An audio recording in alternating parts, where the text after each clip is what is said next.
STAPS, comme vous avez pu le voir, il y a des pratiques sportives, effectivement, c'est le cœur de notre formation, mais il y a aussi les théories associées à ces pratiques, et notamment la physiologie, la sociologie, l'histoire, la biomécanique, l'anatomie, la psychologie, enfin voilà, il y a une multitude de sciences qui s'intéressent à l'activité physique et c'est ça qu'on étudie au STAPS.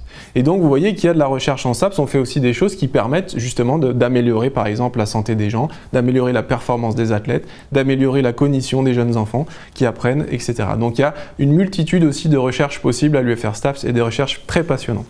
En première année, nous, on a aussi des étudiants qui viennent pour faire une passerelle, rentrer en école de kinésithérapie. Donc ça donne une autre population. Et puis des gens qui veulent rentrer pour être enseignants, donc prof des écoles ou prof de PS, ou bien des gens qui veulent entraîneurs dans une discipline sportive. Ça veut dire que quand ils rentrent en STAPS, c'est bien qu'ils soient déjà spécialistes s'ils veulent devenir entraîneurs. Et une autre population qui va aller vers activité physique adaptée et santé, qui s'adresse plutôt à une population ou vieillissante ou présentant des déficits. Donc c'est ce que nous offre en tout cas l'UFR STAPS de Paris. Plus, depuis peu de temps, une licence professionnelle sur les métiers de la forme, autour du CrossFit.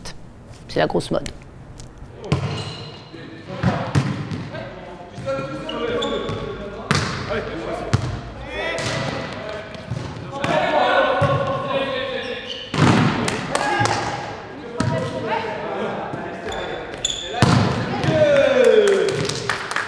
J'aime bien l'alliance pratique et théorie et c'est vrai qu'au début j'étais un peu réticente, notamment par exemple là, en escalade, c'était un sport que j'avais jamais pratiqué. On m'a dit qu'on allait faire 12 heures de théorie, je me suis dit que c'était peut-être un peu beaucoup et c'est hyper intéressant en fait, la prof met super bien en lien ce qu'on fait en pratique et du coup l'aspect théorie de l'activité qui paraît pas forcément évident à premier abord et voilà.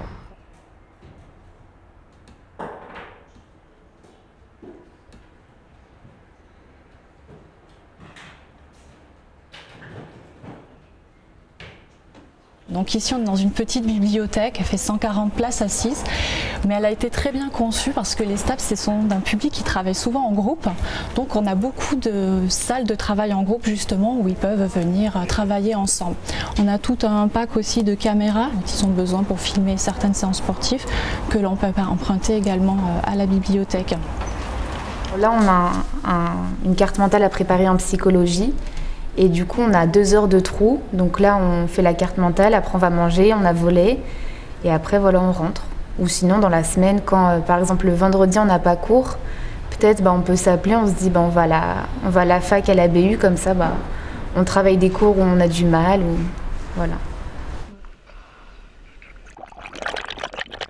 Nous, êtres humains, nous sommes adaptés pour faire à peu près, en théorie, 5 minutes 30 d'apnée, de par nos capacités pulmonaires et la concentration d'oxygène dans notre organisme. Et en fait, si on regarde bien dans le commun des mortels, c'est pas plus d'1 minute. Donc il y a des choses qui se passent, et l'idée c'est de vous présenter aussi quelques facteurs liés à l'entraînement chez ces apnéistes de haut niveau. Quelques informations sur les adaptations principales de l'entraînement, justement pour améliorer notre temps d'apnée sous-marine. Donc il y a notamment la meilleure tolérance à la pression en CO2, comme je vous ai dit, qui est finalement le facteur déterminant de la soif d'air. Donc chez certains plongeurs, ils ont une augmentation de cette tolérance à la pression partielle en CO2 qui augmente grandement pendant l'effort. Il y a aussi les volumes pulmonaires qui s'adaptent en conséquence pour certains athlètes, donc avec des poumons plus grands.